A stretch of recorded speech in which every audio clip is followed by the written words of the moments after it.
Hello అండి, అందరికీ నమస్తే. అందరూ ఎలా ఉన్నారండి? నేనైతే బాగున్నాను. మీ అందరూ కూడా చాలా బాగున్నారు అనుకుంటున్నాను. శ్రావణ మాసం లాస్ట్ శుక్రవారం కావడంతో చెన్నై తిరువట్టూరులో ఉన్న వడివుడి అమ్మ టెంపుల్కి అయితే వచ్చేసానండి నేను. తమిళనాడులో చాలా వరకు ఏన్షియంట్ టెంపుల్స్ చాలా ఉన్నాయండి, పాత గుడులు. అందులో ఇది కూడా ఒకటండి. ఇక్కడ వచ్చేసి పార్వతి అమ్మవారు స్పెషల్గా ఉంటారు. శివపార్వతులు ఉంటారు, వినాయకుడు అలాగే మురుగర్ కూడా ఉంటారండి. కానీ ఇక్కడ పార్వతీదేవి వడివుడి అమ్మలాగా వెలిసి ఉన్నారండి. ఈ గుడిని ఎప్పుడు కట్టారు అంటే చోళాస్ రూల్ చేసే టైంలో ఈ గుడి కట్టారండి. అప్పటి నుంచి ఇప్పటి వరకు ఎలాంటి చెక్కు చెదరకోకుండా గుడి అలాగే ఉందండి.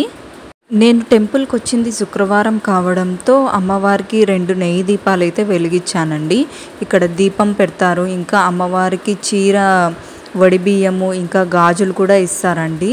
రెగ్యులర్ డేస్లో కంటే ఇలాంటి ఫ్రైడే కానీ నవరాత్రులు ఏదన్నా స్పెషల్ పూజలు ఫెస్టివల్స్ టైంలో గుడికి భక్తులు చాలామంది వస్తుంటారండి. ఈ స్పెషల్ డేస్లో టెంపుల్ టైమింగ్స్ వచ్చేసి మార్నింగ్ 5 నుంచి 12 o'clock వరకు ఉంటుందండి.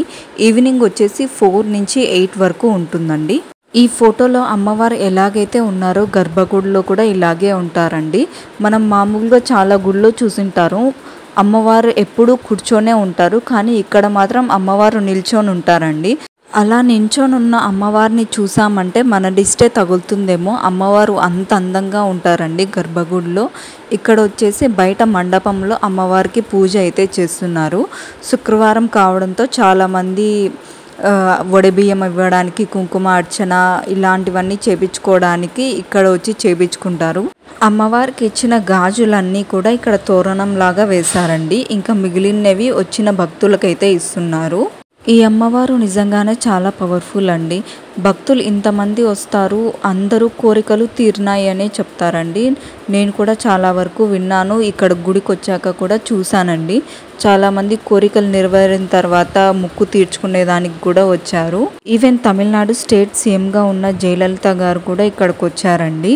ఎప్పుడైతే ఎలక్షన్లో విన్ అయ్యి ఇంకా ప్రమాణ స్వీకారానికి వెళ్ళే ముందుగా ఇక్కడికి వచ్చి అమ్మవారికి అభిషేకం చేపించి దర్శనం చేసుకొని దాని తర్వాత వెళ్తారండి. అంతేకాదండి, ఈ గుడిలో ఉన్న దేవుళ్ళందరినీ దర్శనం చేసుకునేపాటికి 1.5 hours అవుతుందండి. అంత పెద్ద గుడి. మీరు దీనికి ముందు ఏ గుడిలోనూ చూసిండరండి. ఇక్కడ వచ్చేసి ఒక్కొక్క రాశికి నక్షత్రానికి సపరేట్ శివలింగాలు అయితే ఉంటాయండి. అక్కడికి వచ్చేసి మోస్ట్లీ త్వరగా పెళ్ళి కావాలి అనుకున్న వాళ్ళు మాత్రం ఆ లింగాల దగ్గరికి వెళ్ళి పూజ అయితే చేసుకుంటారు. ఈ గుడిలో మనం మెయిన్గా చూడాల్సింది ఆర్కిటెక్చర్ అండి.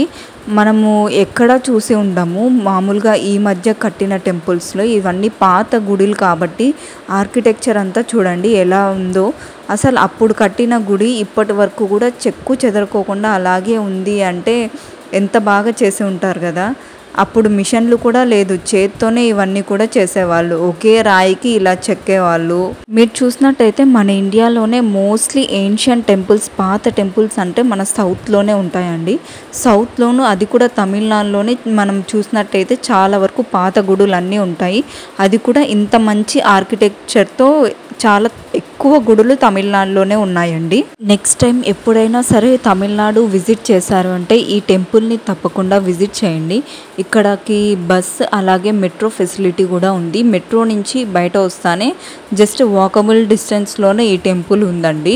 ఐ హోప్ ఈ వీడియో మీకు నచ్చింది అనుకుంటున్నాను. ఈ వీడియో కనుక మీకు నచ్చినట్టయితే వీడియోకి లైక్ చేయండి, అలాగే ఛానల్కి తప్పకుండా సబ్స్క్రైబ్ చేసుకోండి.